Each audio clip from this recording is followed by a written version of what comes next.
Okay, so welcome back, everyone. Amazing first half. We got another spectacular second half to go, and I couldn't think of anybody better to get us started than a true marketing hero in many ways, a marketing expert, marketing guru. I have known this person probably for about 30 years. 30 years seems to be a big number, same number going around and around. We all kind of started at the same time. Well, while I was at Phillips, this person was at Boardroom, doing this miraculous things with growing that business with Marty Edelson. So I want to let him come on and share his vast knowledge, a truly wonderful person. Ladies and gentlemen, please welcome Brian Kurtz. Thank you, Carline. Everybody can hear me? Yes. First of all, thank you for letting the Copywriter Wanna-be crash the party. Now, I'm not saying that in a self-deprecating way. I'm saying that because some of my best friends are some of my best friends are copywriters, because I'm not stupid. I'm a list guy. I'm a list guy through and through. But without the great copy to go with all the list research that I do, I got nothing. And Clayton was one of the quintessential stars of my career, and more importantly, and I'm looking for Wendy, but Wendy, I love you. I love Clayton. You know how much I just adore both of you. And if I keep going, I'm going to choke up. So I'm going to go on to what I'm going to give you as my lessons. So I've got four lessons that I got from Clayton, and I'll do them in order of not in importance, because they're all equally important. First, Clayton Makepeace as a professor. If you wanted someone to regale you, dancing on the stage a la Tony Robbins or to loud music, Clayton wasn't your speaker, but that's fine with me. Clayton always sat at a podium or at a desk, old school, but there was nothing old school in what he was teaching. Pure gold all the time, always with concrete examples of winners, never just the theory. And the interesting thing was that Clayton used examples of his own packages, but also other packages from his competitors, and I use that term loosely because we're all in this as coexistence. And he didn't just study the competition, the competitors were his professors. And so the professor was always teaching from his own wisdom, but also from the wisdom of everyone he touched. Now, that's a brilliant and expansive way to teach, if you ask me. And since I consider myself a teacher of the stuff that I teach, not copy, but other marketing stuff, I emulated him so much in the way he taught by really emphasizing everybody else as much as himself. And I hope I can be as good a teacher as him for the rest of my career. So he really taught me how to teach. That was my first lesson. My second lesson is Clayton was a triple threat. A lot of things that have been discussed today were all about, Clayton was not a copywriter who wrote for food. He knew lists, he knew offers, he knew everything about direct marketing. And all the A-list copywriters know what I'm talking about, because you can't be an A-list copywriter without being a triple threat: copy, offer, list. So Clayton, within the 7 characteristics that I identified that every great A-list copywriter has, and all the people who've spoken today and the ones that are going to speak later who are A-list copywriters know what I'm talking about. There's 7 characteristics. Clayton was hungry. He knew how to show and not tell with the best words for his audience he was writing for at all times. And we used to have multiple controls in direct mail. You know how tough that is to do to different audiences? Whereas in email, we know it's easy. We did it the hard way. And that's because Clayton wanted to write specific copy to specific audiences, message to list. He had insatiable curiosity, never settling for anything superficial in his research, which showed up in his writing. More on that in a minute. He knew how to seek and access feedback loops for his copy and research. It didn't matter that he was a master. He knew every piece of copy could always be improved upon, and he sought out other masters to support him. That's a true master. He had supreme passion for whatever topic he was writing about. And if he didn't, he would get some through total immersion in the topic, or then he would just pass on the project if he couldn't get passion. That's the test of an amazing copywriter. He understood direct marketing principles beyond just copy, as I said. Never simply wrote for food. He read Hopkins to Sugarman to Schwartz to Halbert to Ogilvy, to Abraham, to Cialdini, to Kennedy, any copywriter who marketer who had anything meaningful to teach, Clayton would learn from them. And I can't remember a training or presentation that didn't come from Clayton, that didn't come with an extensive recommended reading list, and not just on copywriting either. And he had humility. He lived confidence without arrogance, which is rare and the real test of being a master. And he has a body of work that will stand the test of time, way more than just swipes. And Clayton was also an innovator and a pioneer at the same time. I tell this story, but I think it's instructive every time I tell it. He didn't invent the Magalog. Gary Pennsylvania, Jim Rutz did, I guess.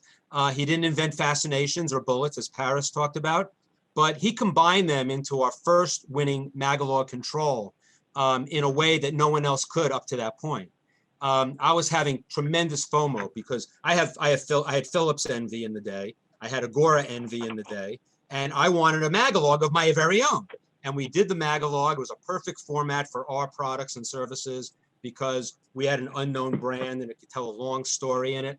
Had 2 or 3 copywriters, couldn't nail it. Clayton was the first one that nailed it. How did he nail it? A lot of the things that Paris spoke about, a cover of a Magalog that directed you to a page number inside the Magalog, multiple entry points. Then in the Magalog, you give away some steak. It's not all sizzle. My whole first part of my career was all sizzle, no steak. It was all just fascinations or bullet points. And then you got to get the product or the book or the newsletter to get the answers. Well, a Magalog's 32 pages sometimes. You can give away some answers, but you don't give away the whole answer. So Clayton was a master at doing that. And I think it's a technique that a lot of people use today. They don't know where it originated. I tell you where it originated. So Clayton was such a master at that. And it caused me to no longer have, fear of missing out on having a control Magalog. And I didn't have FOLP as opposed to FOMO, which is fear of lost profits either. So I think I think I'm about at 7 minutes, so I'm not even gonna do the 4th one. It's too long and involved, but just Clayton, like Paris, I could go on for hours, and that's why I always had him at my mastermind groups.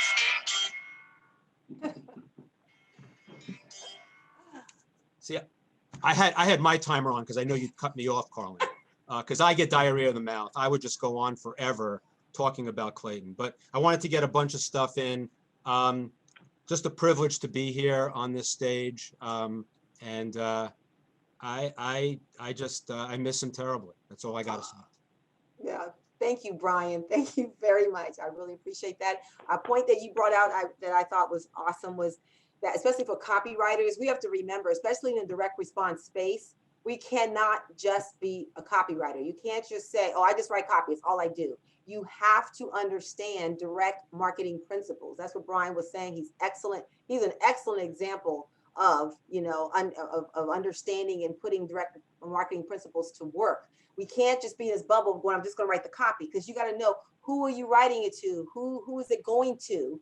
Who are these people? So you know what pressure points to push. So all of those, you got to know, what is the offer? What are we going to give to them? So all of those things are very much important parts of the whole copy puzzle. So Brian, one thing I wanted to ask you, because you didn't bring it out, was you talk about the little formula about, I don't always agree with you on this formula, but for sake of being cool and nice and whatever, I'm going to say you're right. But tell me about the number of the breakdown you have for your formula. Right. So, and also it's like, doing the list work. I'm not saying it's easy. I was really good at it, but if I could do that, I could never write the copy that I'm talking about. I'm talking about Clayton Makepeace copy, Gary Bensavenga copy, David Deutsch copy, Kim Krause copy. All of these people are just the best of the best. So I always say that the 40-40-20 rule, which was 40%, it says that the success of a direct marketing campaign depends 40% on the list, 40% on the offer, and 20% on the creative,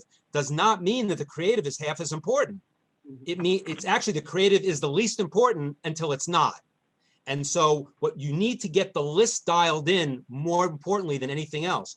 So I call it the 41-39-20 rule, with lists being 41%, get the lists right, get the offer right. Now, when you have a guy like Clayton working for you, he's going to do the offer with his copy. So I got 2 of the 3 with him.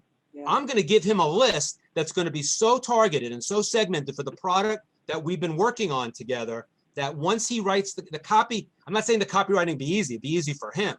Copywriting is not a commodity, believe me.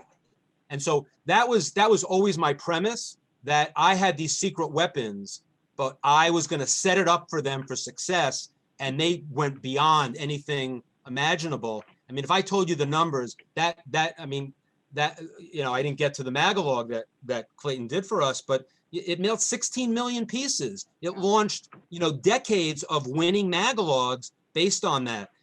Gary, I'm looking at Gary. It's like he made a little money with us, as did David Deutsch, as did Paris Lampropoulos, as did Kim.